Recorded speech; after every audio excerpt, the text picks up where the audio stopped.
হ্যাঁ কি করতেছ? আইসি অফিসে শুট করো।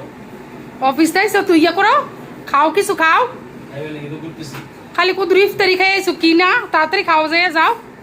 কি অবস্থা, আমি তোমার লাগে একটু হালিম রান্না করতেছি। ইফতারির সময় করি নাই বুঝছো, তোমার কত ভালো বউ আমি। ইফতারির সময় করি নাই, তুমি যদি গরম গরম না খাইতে এই কারণে। তুই তো বাজাবো। কারণ তুমি এতক্ষণ পরে আইছো, আমি জানি আজকে দেরি হবো কইছো, এর লেগে আমি বুঝছো।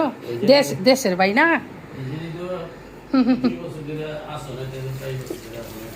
আর নাহলে থাকতে পারতাম না, তোমার লাগে মায়া করি দিকিয়া। তাড়াতাড়ি খাও, এনো টেবিলে খাবার দেবো রেডি। এনতে খাই যাও, এনতে খাই যাও, এই এনতে খাই যাও। আমার নিচে কেটে নিব। এতক্ষণ সাবিয়া শুয়ে আসলো নিচে, আমরা বইয়ে বইয়ে টিভি দেখছি। ওই যে এনো টেবিলে বইয়ে খাই যাও, এত কিছু টানাটানি করেন যদি। আর এদিক দিয়ে হয়েছে এই অবস্থা। মুরগির মাংস দিয়ে হালিম রান্না করতেছি। হালিমের যে মশলাটা এটা দিয়ে কষাইতেছি মাংসটারে।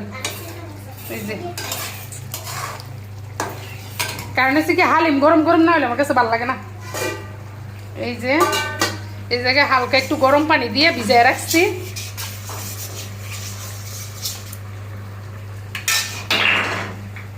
কি করতেছ? ছুরিটা নতুন ছুরিটা, তারপরে কি দরকার আছে?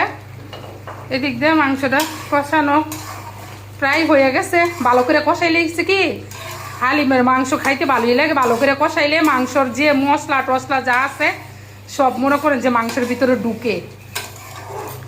এই কারণে ভালো করে একটু কষাই নিতেছি। এখন হালিমটা দিয়ে দিব, আর একটু কষাইয়ে নিই। এই যে মাংসটা ভালো করে কষাই নিচ্ছি, এখন এটা দিয়ে দিই।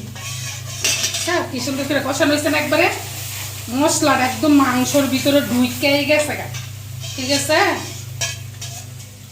এখন দিয়ে দিতেছি যে হালিম।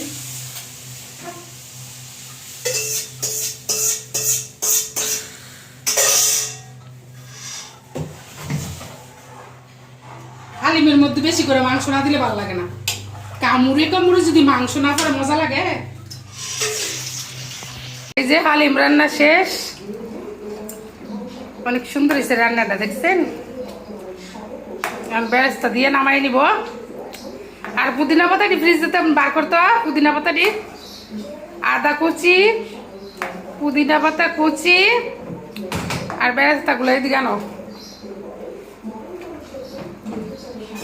দিয়ে এখন খাবার রেডি করে দিব বাচ্চার খাওয়ার জন্য। বাচ্চার বাবা যে কিভাবে খবর দেখতেছে, নিয়ে দিই সামনে খাক গরম গরম একটু।